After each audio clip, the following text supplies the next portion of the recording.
other woman. Ganun naman talaga ang mga lalaki, di ba?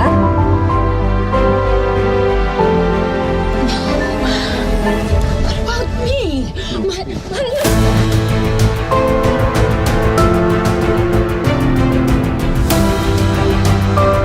Look, I love her. I'm willing to do anything. I'm willing to adjust. I'm willing to do everything just so that we can keep our marriage.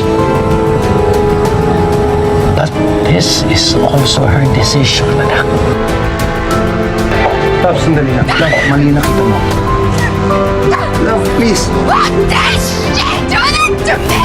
Kailangan maniwala ka sa akin. Nagsasabi naman ako ng totoo. Please naman, makinig ka muna.